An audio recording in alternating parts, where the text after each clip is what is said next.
газар том өөрчлөлтүүд бол байхгүй. Их хурлын гишүүн нэг багадаа нэг 3 байнгын ороотой бай. Зарим дэд хороодыг цомогтгоод ганц нэг байнгын ороод нэмж өргөжүүлэх чиглэлийн асуудал.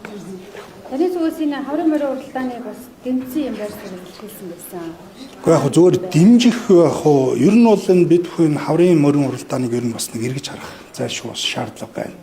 Бид бүхэн сая намрын чуулганы завсарлагаанаар хөдөө орон нутагт тойрогтой нэлээдгүй ажиллалаа. Мөн өнөөдөр бас их хурлын гишүүд цуглаад бүсүүдэд орон нутагт яригдж байгаа бас нэг гол нэг асуудал бол яхахгүй юм байна. Яагаад гэвэл 2019 оны засгийн газрын 54 дугаар тогтоолоор хаврын морин өвдөл хаврын морин уралдааныг бол хоригдсон байна. Тэгээ өнөөдөр нөхцөл байдал бол хөдөө орон нутагт бид бүхний зарим нь бол бид хүн мэдж байна. Зарим нь мэддэхгүйгээр маш их одоо морин уралдаалга болж байгаа. Энэ бол нууц биш.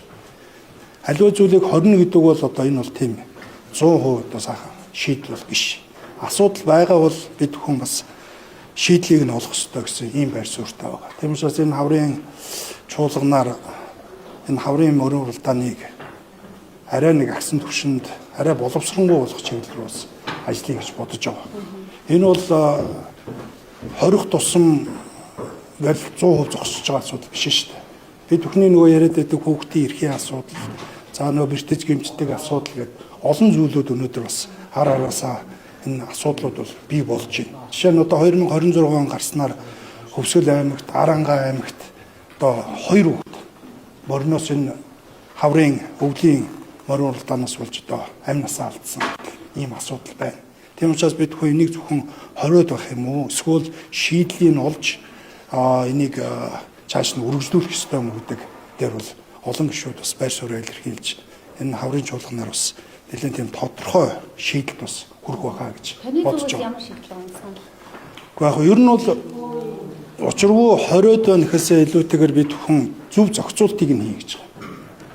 Одоо жишээ нь өнөөдөр олон гишүүд бас олон төрлийн саналууд ярьж байна л да. Шиний 15-ндаа багтаад улс даяар одоо нэгдсэн зохион байгуулалттай хүүхдийн аюулгүй байдлыг хангаж зам талбай бэлдсэн зам талбай дээр шиний 15-ндаа багтаж нэг сайхан нэгдсэн одоо морин уралдаан хийдэг байж болохоор юм байна. Эсвэл баяр наадмын тухай хуулинд өөрчлөлт оруулж албан ёсоор одоо энэ хаврын уралдаалгыг бас оруулах гэд олон хувилбарууд бас яригдж байна. Тийм учраас энийг би бас энэ улсын хурал дээр ажлын хэсэг байгуулад энийг би бүр өөрөө ахлаад энэ дээр нэг тодорхой шийдэл гаргая гэж бодож байна.